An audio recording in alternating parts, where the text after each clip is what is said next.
नमस्कार, खबरें जारी न्यूज 24 पर मैं हूं आपके साथ मकसूद खान। प्रधानमंत्री नरेंद्र मोदी ने आज अपना कार्यभार संभालते ही किसान सम्मान निधि की फाइल पर हस्ताक्षर किए और इसके साथ ही 17वीं किश्त के रूप में 20,000 करोड़ रुपए जारी हो गए। लेकिन कांग्रेस ने इसे हेडलाइन मैनेजमेंट और पीआर अभियान बताते हुए सवालों की बौछार कर दी। इधर पीएमओ स्टाफ को संबोधित करते हुए नरेंद्र मोदी ने कहा कि अब देश को नई ऊंचाइयों पर पहुंचाना है। लेकिन कांग्रेस दावा कर रही है कि बीजेपी ने अपने सहयोगियों को सरकार में सही सम्मान नहीं दिया, लिहाजा जल्द ही सरकार और एनडीए बिखर जाएगा। मैं Narendra Damodar Das Modi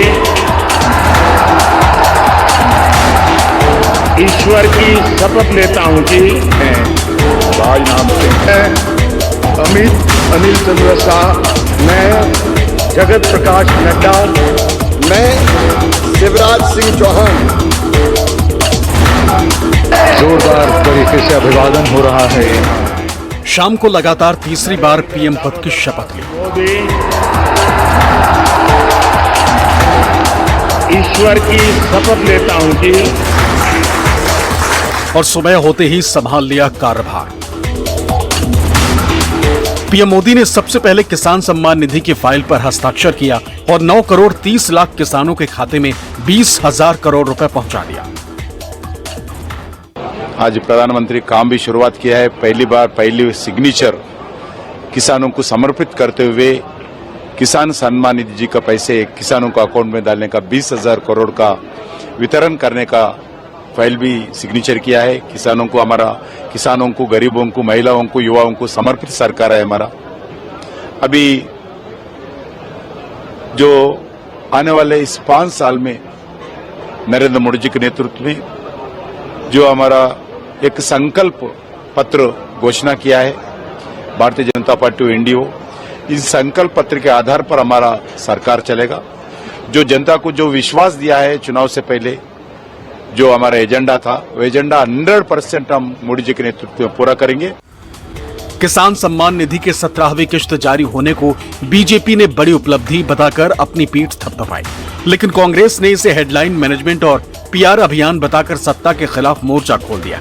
social media platform x पर कांग्रेस महासचिव जयराम रमेश ने लिखा, 1/3 प्रधानमंत्री का हेडलाइन मैनेजमेंट और पीआर अभियान तीसरे कार्यकाल के पहले दिन से फिर शुरू हो गया। इस बात को लेकर ढिंडोरा पीटा जा रहा है कि उन्होंने पदभार ग्रहण करने के बाद पहली फाइल पर हस्ताक्षर पीएम किसान निधि की 17वीं किश्त प्रदान करने के लिए की है। लेकिन आप जरा क्रोनोलॉजी समझिए। पीएम किसान निधि की 16वीं किश्त जनवरी 2024 में मिलने वाली थी, लेकिन प्रधानमंत्री को चूंकि चुनावी लाभ लेना था, इसलिए इसमें 1 महीने की देरी हुई।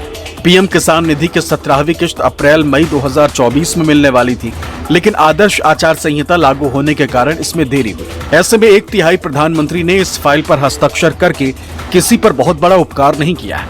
ये उनकी सरकार की अपनी ही नीति के मुताबिक किसानों के वैध अधिकार है। उन्होंने सामान्य और नियमित रूप से होने वाले प्रशासनिक निर्णयों को लोगों को दिए जाने वाले बड़े उपहार के रूप में प्रचारित करने की आदत बना ली।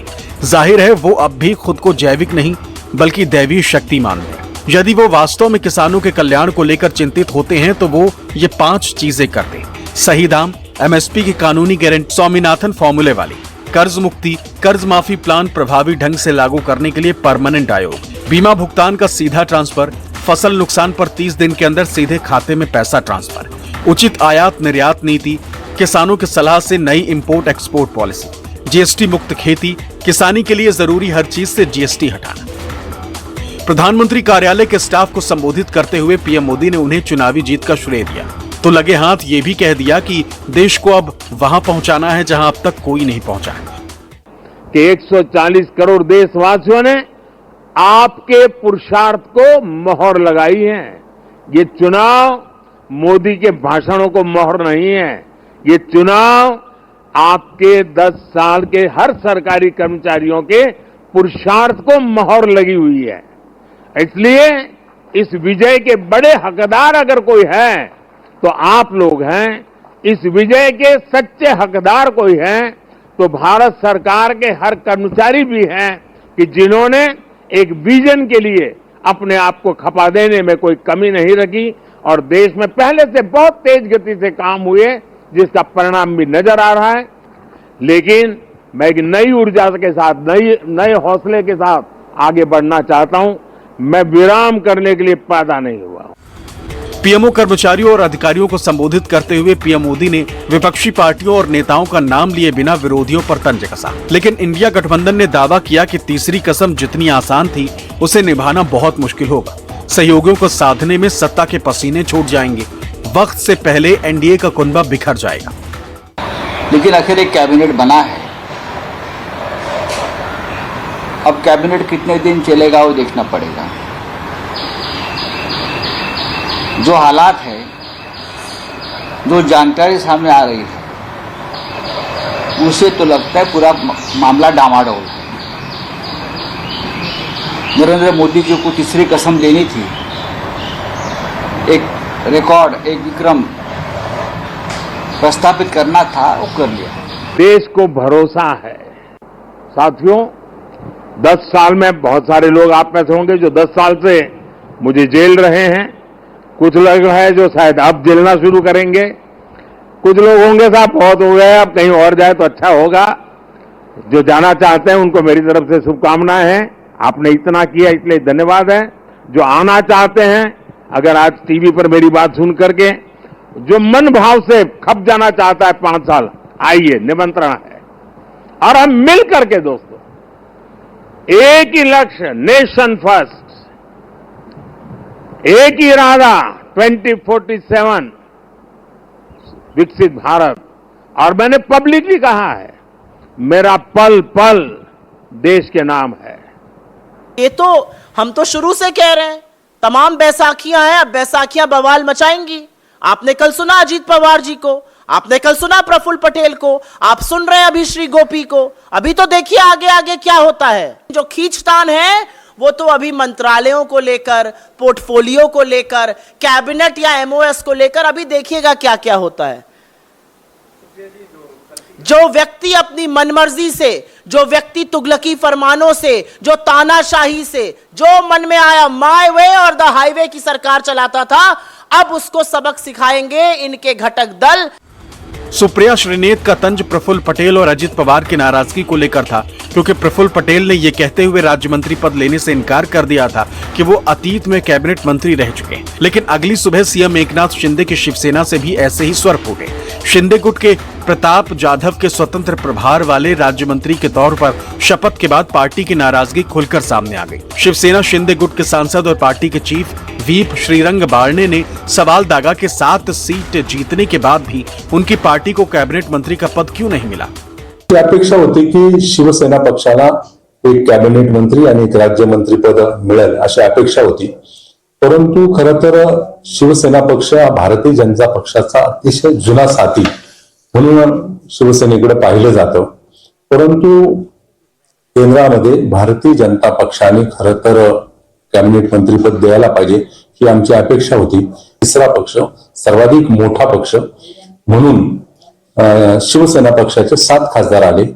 5 खासदार चिराग पासवानचे आमच्या नंतर आले, त्यांना कॅबिनेट मंत्रीपद देण्यात आलं आणि शिवसेनेला खरं तर राज्यमंत्रीपद देण्यात आलं। हा कुठेतरी मला तरी व्यक्तिशः असं वाटतं की हा दुजाभाव शिवसेनेच्या बाबतीमध्ये होतोय। हालांकि बारने की नाराजगी का कोई असर ना तो बीजेपी पर पड़ा, ना ही मोदी सरकार पर। उल्टे शिवसेना शिंदे की गुट ने सफाई देकर बारने की नाराजगी को ही बेमानी बना दिया। मुख्यमंत्री एकनाथ शिंदे के बेटे और कल्याण से पार्टी के सांसद श्रीकांत शिंदे ने बयान जारी कर कहा कि पार्टी ने केंद्र सरकार को बिना शर्त समर्थन दिया है, ऐसे में नाराज होने का सवाल ही पैदा नहीं होता। इधर पीएम मोदी ने अपनी कैबिनेट की पहली बैठक ली। फैसला ये हुआ कि सरकार प्रधानमंत्री आवास योजना के तहत 3 करोड़ ग्रामीण और शहरी घरों के निर्माण के लिए सहायता देगी। लेकिन कांग्रेस ने दावा किया कि इस सरकार को मोदी 3.0 कहना ही गलत है। पहली बात तो ये मोदी 3rd नहीं है, ये एनडीए 3 है। अब मोदी जी हर चीज में अपना नाम डालना चाहें तो अब तो जनता भी देख रही है कि ये एनडीए 3 है। और जब आप मोदी 3 बोलते हो तो जरा नायडू साहब से और नीतीश जी से भी पूछ लो कि ये मोदी 3 कहेंगे या एनडीए 3 कहेंगे। नंबर 2, शायद इसका संदेश मोदी जी को समझ में आ जाए कि जो राहुल गांधी को या गांधी परिवार को या नेहरू जी को या कांग्रेस पार्टी को गाली देते थे, उनको जनता ने बाहर का रास्ता दिखाया और अब मजबूरी में नरेंद्र मोदी को भी उन्हें बाहर का रास्ता दिखाना पड़ गया। और देश की जिम्मेवारी फिर माननीय प्रधानमंत्री के हाथ में आई है और देश को विकसित बनाने के लिए, विकसित भारत बनाने की 2047 की तेजी से काम शुरू कर दिया जाएगा। आज से ही काम शुरू कर दिया जाएगा। इसमें मैं भी एक गिलहरी की भूमिका में रहूंगा, ये मेरा सौभाग्य है। मैं बहुत बहुत आभार माननीय प्रधानमंत्री जी को प्रकट करता हूँ। ये जनादेश खंडित था, ये किसी एक दल को सरकार बनाने का जनादेश नहीं था, ये एक फ्रैक्चर्ड मैंडेट था और ये एक खंडित जनादेश था। हंग पार्लियामेंट थी, अब मिली-जुली सरकार बनी है। अब भविष्य में देखते हैं क्या आगे होता है, लेकिन मुझे लग रहा है कि जिस तरह का रवैया और जो शासन पिछले 10 साल में रहा वो शायद अब नहीं हो पाएगा। और अब संसद के अंदर भी जो विपक्षी दल हैं वो काफ़ी संख्या में जीत कर आए हैं, तो मनमाने तरीके से जो पहले संसद में कार्रवाई हुआ करती थी अब वो हम नहीं होने देंगे। और सारा विपक्ष एकजुट है, एक मत है और इंडिया अलायंस बड़ी मजबूती के साथ संसद के अंदर, संसद के बाहर सरकार को सचेत रखेगा, जवाबदेही तय करेगा और मनमानी तरीके से जो पहले शासन चला था उसको कहीं ना कहीं मुझे लगता है कि संतुलित कर काम करने की जरूरत पड़ेगी। ये कोalition सरकार है, भविष्य में क्या होगा मैं नहीं कह सकता हूँ, लेकिन शुरुआती संकेत तो ऐसे हैं कि तेवर ढीले पड़े हैं। सत्ताधारी बीजेपी के नेताओं ने दावा किया कि जनता ने पीएम मोदी के काम को बेहतर मानकर बहुमत दिया है, लिहाजा तीसरा कार्यकाल ऐतिहासिक होगा और भारत दुनिया का श्रेष्ठ देश बनेगा।